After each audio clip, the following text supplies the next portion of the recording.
Hi everyone, good morning. കുറച്ച് ദിവസങ്ങൾക്ക് മുമ്പ് ഒരു വീഡിയോയിൽ ഞാൻ പറഞ്ഞിരുന്നു, അതായത് നമുക്കുള്ള അറിവുകളെ മറ്റുള്ള പുതിയ തലമുറയ്ക്ക് വേണ്ടിയും മറ്റുള്ള അറിയാത്തവർക്ക് വേണ്ടിയും ഷെയർ ചെയ്യുന്നത് നന്നായിരിക്കുമെന്ന്. നമ്മൾ ഈ ലോകത്ത് നിന്നും പോയി കഴിഞ്ഞാലും എന്തെങ്കിലും നമ്മളെ കൊണ്ടൊരു പ്രയോജനം ഉണ്ടായി എന്ന് പറയാൻ നമ്മുടെ അനുഭവത്തിൽ നിന്നുണ്ടായ അറിവുകളും നമ്മൾ പഠിച്ചിട്ടുള്ള അറിവുകളും മറ്റുള്ളവർക്ക് ഷെയർ ചെയ്താൽ അത് എന്നായാലും അത് കണ്ടിന്യൂ ആകും എന്നുള്ളതാണ് എൻ്റെ വിശ്വാസം. അപ്പോൾ ഇന്ന് ഞാൻ പറയാമെന്ന് വിചാരിക്കുന്നത് നിറങ്ങളെക്കുറിച്ചാണ്. എല്ലാവർക്കും നിറമെന്ന് പറയുമ്പോൾ പലർക്കും പല നിറങ്ങളാണ് ഇഷ്ടമുള്ളത്. അപ്പോൾ നമുക്ക് നിറങ്ങളിലേക്കും അതിൻ്റെ പ്രത്യേകതകളിലേക്കും നമുക്കൊന്ന് കടന്ന് ചിന്തിക്കാം. ഓരോ ദിവസങ്ങൾക്കും ഓരോ നിറങ്ങളുണ്ട്. നിങ്ങൾക്കറിയാമോ എന്താ എനിക്കറിയില്ല, ചിലർക്കറിയാമായിരിക്കാം. ഞാൻ ആക്ച്വലായിട്ട് ഇത് കുറേ വർഷങ്ങൾക്ക് മുമ്പ് എൻ്റെ ഒരു ബോസ് എന്ന് വേണമെങ്കിൽ പറയാം, പക്ഷേ അദ്ദേഹം വന്നിട്ട് ന്യൂമറോളജി പഠിച്ച ആളായിരുന്നു. അപ്പം അദ്ദേഹത്തിന് ഈ കളറുകളെ കുറിച്ചും എല്ലാം അറിയാം. അപ്പം അങ്ങനെയാണ് ഞാൻ അത് പഠിക്കാനിടയായത്. എൻ്റെ ഫ്രീ ടൈമിൽ എനിക്കൊരു ക്യൂരിയോസിറ്റിയിൽ അങ്ങനെ പല കാര്യങ്ങളും പഠിച്ചിട്ടുണ്ട്. അതിലൊന്നാണ് ഈ കളറുകളെ കുറിച്ചുള്ള ഇത്. അതുപോലെ ദിവസങ്ങൾ, ഏതൊക്കെ ദിവസത്തിന് ഏതൊക്കെ കളറെന്നുള്ളത് പറയുവാനായിട്ട് ഞാൻ ഇഷ്ടപ്പെടുകയാണ്. മഴവില്ലിൻ്റെ നിറങ്ങൾ നമുക്കറിയാം, 7 നിറങ്ങളും അതുപോലെ തന്നെ അതല്ലാതെ ധാരാളം നിറങ്ങൾ ആർട്ടിഫിഷ്യലായിട്ട് ഉണ്ടാക്കിയതും ഒക്കെ ഈ ലോകത്തുനിന്നുണ്ട്. എന്നാൽ നമ്മൾ അനുദിനം നമ്മളുടെ ജീവിതത്തിൽ നമ്മൾ യൂസ് ചെയ്യുന്നതായ എങ്ങോട്ട് നോക്കിയാലും നിറങ്ങളുണ്ട്. അതിന് ഓരോന്നിനും ഓരോ കാരണങ്ങളും ഉണ്ടെന്നറിയാം. അപ്പോൾ ഇന്ന് ഞാൻ പറയുന്നത് ഈ 7 ദിവസങ്ങളിൽ ഏതൊക്കെ ദിവസങ്ങളുടെ നിറങ്ങൾ എന്താണെന്നുള്ളതാണ്. ഒന്നാമതായിട്ട് തിങ്കളെന്ന് പറയുന്നത് അത് മൂണിൻ്റെ ദിവസമാണ്. തിങ്കൾ അഥവാ മൺഡേ. അന്നത്തെ കളറാണ് ഈ വൈറ്റ് കളറ്.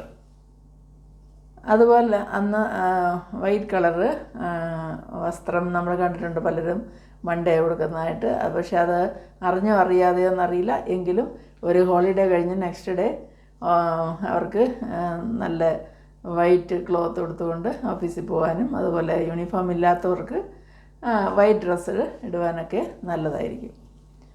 ട്യൂസ്ഡേ അതായത് ചൊവ്വാഴ്ച വന്നിട്ട് നമുക്ക് ചൊവ്വയുടെ കളറ് റെഡാണ്. അതായത് ചുമപ്പ്, നമ്മുടെ രക്തത്തിൻ്റെ കളറ് ചുവപ്പാണ്. ചുവപ്പ് പല കാര്യങ്ങളിലും നമ്മൾ കാണാറുണ്ട്. എന്നാൽ ചൊവ്വയുടെ നിറം ചൊവ്വ ദിവസം വന്നിട്ട് റെഡ് കളറ് ആണ് ഉപയോഗിക്കേണ്ടത്. അത് കഴിഞ്ഞ് ബുധനാഴ്ച വന്നിട്ട് അത് മെർക്കുറിയുടെ ദിവസമാണ്.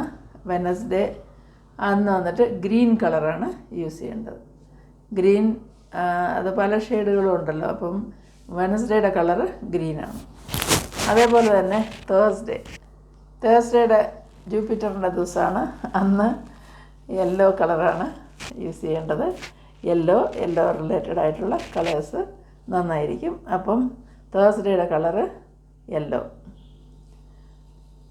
വീണ്ടും ഫ്രൈഡേ അതായത് വെള്ളിയാഴ്ച, ഫ്രൈഡേയും വന്നിട്ട് വൈറ്റാണ് കളറ്. ഫ്രൈഡേയുടെ കളറ് അത് വീനസിൻ്റെ ദിവസമാണ്. അന്ന് വന്നിട്ട് വൈറ്റ് കളറാണ് ഉപയോഗിക്കേണ്ടത്. അതുപോലെ തന്നെ സാറ്റർഡേ വന്നിട്ട് ശനിയാഴ്ച, അത് ശനിയുടെ ദിവസം, സാറ്റർഡേ ദിവസം. അന്ന് വന്നിട്ട് ബ്ലാക്ക് ഓർ ബ്ലൂ, ആ 2 കളറിൽ ഏത് വേണമെങ്കിലും യൂസ് ചെയ്യാം. അന്നത്തെ ദിവസം പ്രിഫറബിളി ബ്ലൂ ആണ് ഉപയോഗിക്കുന്നത്. പിന്നീട് സൺഡേ വന്നിട്ട് രവി, അതായത് സണ്ണിൻ്റെ ദിവസമാണ്. അന്നത്തെ കളറ് വീണ്ടും റെഡാണ്. അപ്പം അന്ന് റെഡ് കളറ് ഉപയോഗിക്കുക, നന്നായിരിക്കും. നമ്മൾ ഈ പറഞ്ഞ കളറുകളിൽ ഒരുപാട് ഷെയ്ഡ്സ് ഉണ്ട് എല്ലാത്തിനകത്തും. അതാത് ദിവസങ്ങളിൽ ആ കളറിലുള്ള ഒരു ഡ്രസ്സ് നമ്മൾ ധരിക്കുമ്പോൾ നമ്മൾക്കറിയാതെ തന്നെ നമ്മുടെ ഉള്ളിലൊരു കംഫർട്ട് ഫീൽ ചെയ്യുന്നതായിട്ട് എൻ്റെ അനുഭവത്തിൽ നിന്ന് എനിക്ക് തോന്നിയിട്ടുണ്ട്. അതെൻ്റെ ചിന്താകാണത്രമാണോ അതോ സത്യമാണോ എന്ന് എനിക്കറിയില്ല. എന്തായാലും ഞാൻ പഠിച്ച കാര്യം ഈ നിറങ്ങളെക്കുറിച്ചുള്ള ഈ കാര്യം, അതായത് 7 ദിവസങ്ങൾക്ക് ഉള്ള കളറുകളാണ് ഞാൻ പറഞ്ഞത്. ഈ വീഡിയോ ആർക്കെങ്കിലും പ്രയോജനപ്പെട്ടാൽ സന്തോഷം. ലൈക്ക് ചെയ്യാൻ മറക്കരുത്. ഇഷ്ടമായാൽ ലൈക്ക് ചെയ്യുക, സബ്സ്ക്രൈബ് ചെയ്യുക. എല്ലാവർക്കും നല്ല ഒരു സുദിനം ആശംസിക്കുന്നു. ബൈ. ഈ വീഡിയോയിൽ നമുക്ക് പ്രാർത്ഥന ആവശ്യമാണോ എന്നുള്ളതിനെക്കുറിച്ചാണ് പറയാനായിട്ട് ആഗ്രഹിക്കുന്നത്. ഒരു ചൊല്ലുണ്ട്, family that prays together stays together എന്ന്. ഫാമിലി ആയിട്ടുള്ള പ്രാർത്ഥനകളൊക്കെ ഇപ്പം വളരെ വിരളമാണ്. ഫാമിലി എന്ന് പറയാനായിട്ട് പലയിടത്തും മക്കൾ കാണത്തില്ല, പേരൻസ് മാത്രം കാണും. ചിലയിടത്ത് ഒരാൾ മാത്രം കാണും.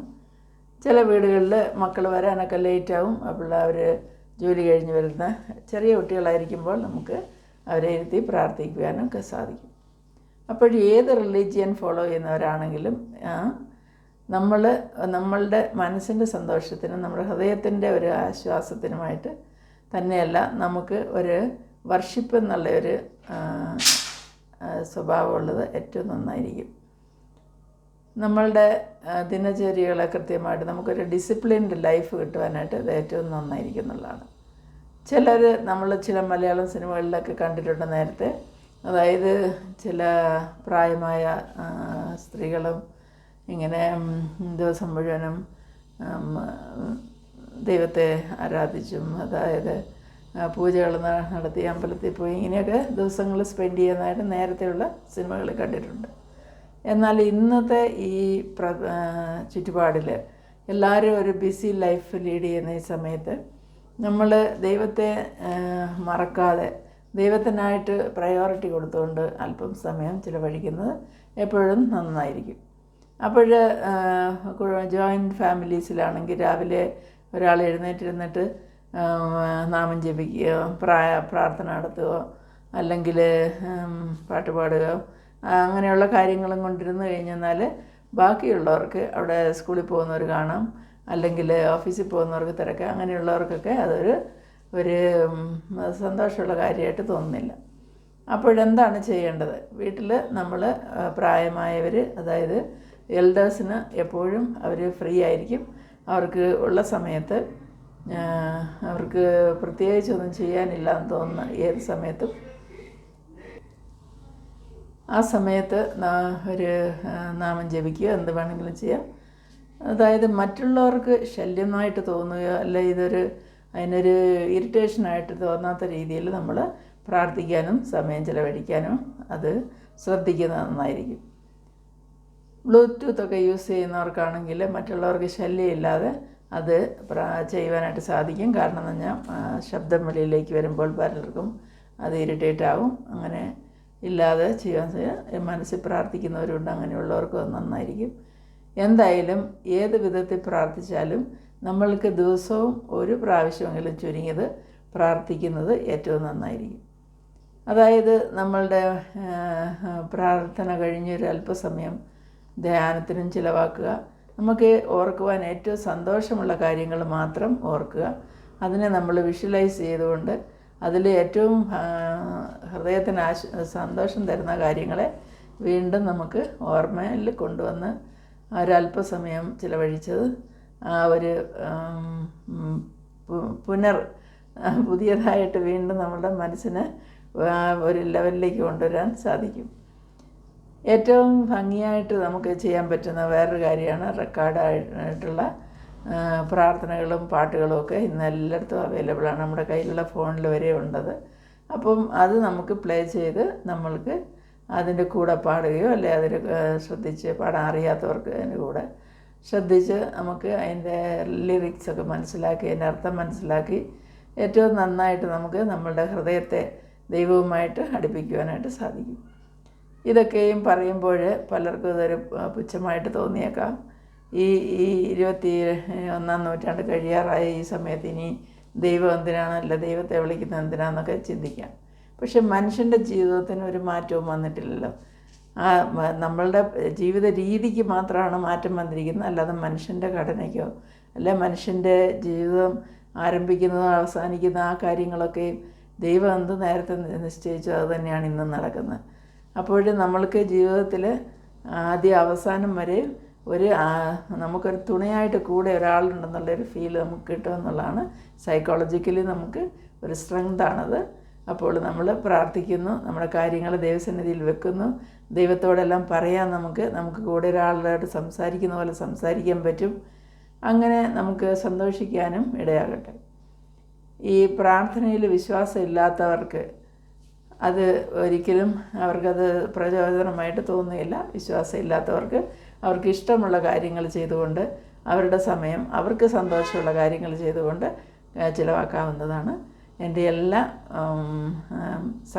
സഹോദരങ്ങൾക്കും, അതായത് എല്ലാ സീനിയർ സിറ്റിസനും ഒരു നല്ല ദിനം ആശംസിക്കുന്നു. Bye to all.